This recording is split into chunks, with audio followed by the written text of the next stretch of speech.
Pemirsa, segerombolan pemuda yang tergabung dalam geng motor menganiaya pengendara sepeda motor di Kota Bandung, Jawa Barat. Video terekam kamera amatir dan viral di media sosial.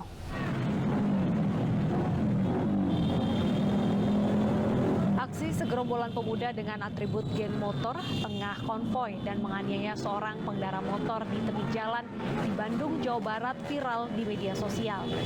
Diduga pemicu penganiayaan ini akibat gerombolan pemotor tak terima jalan konvoy mereka terhalang oleh korban yang akhirnya menjadi sasaran aksi brutal tersebut.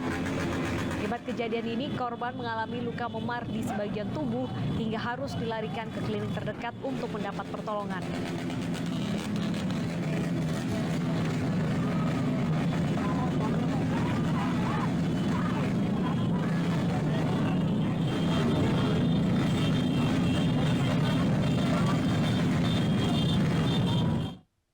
Pemirsa, setelah buron selama 1 bulan, pelaku pembakaran mahasiswa di Yogyakarta ditangkap. Polisi sempat kesulitan menangkap pelaku karena pelaku sering berpindah-pindah tempat. Tambahan untuk yang kasus. Setelah 1 bulan buron, pelaku pembakaran seorang mahasiswa di Yogyakarta akhirnya berhasil ditangkap. Hal tersebut disampaikan Kapolda Daerah Istimewa Yogyakarta, Irjen Pol Asep Suhendar, setelah bertemu dengan Gubernur Daerah Istimewa Yogyakarta, Sri Sultan Hamengkubuwono X di kantor Gubernur. Polisi sempat kesulitan menangkap pelaku karena pelaku berpindah-pindah tempat persembunyian. Sementara motif penganiayaan masih diselidiki polisi. Laporan singkat aja tadi pagi, kalau pelakunya sudah pelaku utamanya.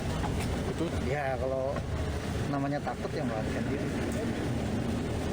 Ya setiap kejahatan yang menyangkut manusia ya pasti kita perhatikan. Apalagi ini kejadian yang jarang terjadi. Modus operandinya ini saya kira nggak pernah terjadi, bawa bensin. Hingga Senin siang kondisi korban berangsur membaik. Korban terus mendapat penanganan intensif dari tim medis RSUP Sarjito Yogyakarta. Sebelumnya seorang mahasiswa bernama Dimas dibakar hidup-hidup oleh temannya sendiri di dalam kamarnya hingga terluka bakar 80% di sekujur tubuhnya. Saat kejadian, korban meminta tolong keluarganya yang berada di rumah. Setelah api di tubuh korban padam, korban langsung dievakuasi oleh keluarga ke rumah sakit. Dari Yogyakarta, Heru Trijoko, iNews melaporkan.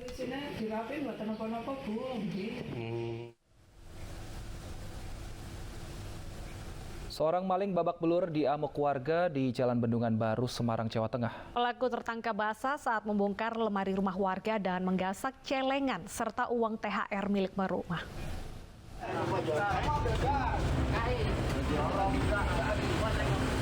Emosi warga tak terbendung dan menghajar maling rumah yang sedang ditinggal pergi pemiliknya di Jalan Bendungan Baru, Kota Semarang, Jawa Tengah.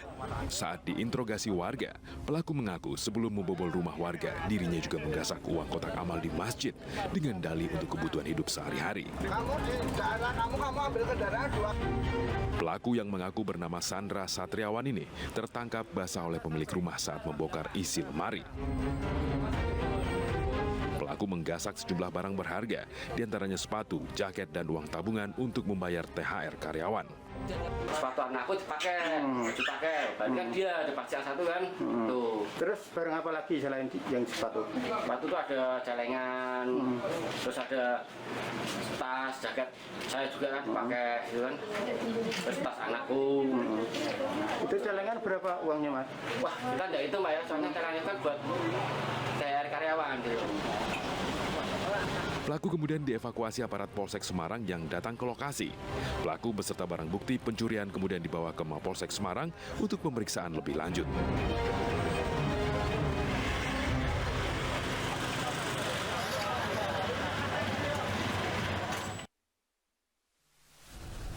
Pemirsa, Menteri Perdagangan Muhammad Lutfi mengatakan harga kebutuhan pangan jelang Lebaran masih relatif stabil dan stoknya dinyatakan aman. Setiap harinya Kementerian Perdagangan akan memantau harga di lebih dari 200 pasar tradisional di 34 provinsi, memastikan tidak ada lonjakan harga yang tidak wajar. Bapak dan Ibu yang saya hormati, pertanggal 22 April 2022 atau H-9 sebelum Idul Fitri, dapat kami sampaikan rata-rata harga nasional bahan pokok masih stabil dan stoknya terjaga dengan aman. Beras medium stabil di 10.400 per kilogram dan beras premium di 12.400 per kilogramnya. Gula pasir stabil di 14.700 per kilogram dengan stok nasional masih aman hingga pertengahan tahun. Daging sapi naik Rp600 menjadi Rp133.700 per kilogram. Sementara daging ayam berada di Rp37.300 per kilogram atau naik Rp100 dibandingkan dengan sehari sebelumnya. Dan harga telur juga naik Rp200 menjadi Rp26.600 per kilogramnya. Kemudian bawang merah turun tipis Rp100 menjadi Rp34.100 per kilogram dan secara umum telah turun 3,13% dibandingkan dengan bulan lalu. Bawang putih stabil di kisaran Rp31.100 sampai dengan Rp32.800 per kilogramnya tergantung daripada jenisnya.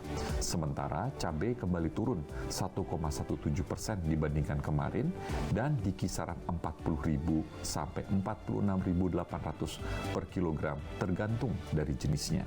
Kemudian kedelai stabil di Rp13.900 per kilogram dan tepung terigu stabil di Rp11.400 per kilogramnya.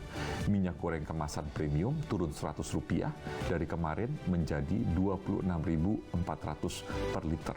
Sementara kemasan sederhana stabil di Rp23.800 per liternya. Bapak dan Ibu, pantauan harga dan ketersediaan stok ini kami lakukan setiap hari di 34 provinsi untuk menjaga harga barang kebutuhan pokok, khususnya menjelang Idul Fitri. Ini sore masih akan kembali dengan sejumlah informasi menarik lainnya, di antaranya kebakaran menghanguskan permukiman padat penduduk di Pasar Gembrong, Jakarta Timur. Puluhan warga yang menjadi korban kini tinggal sementara di pengungsian.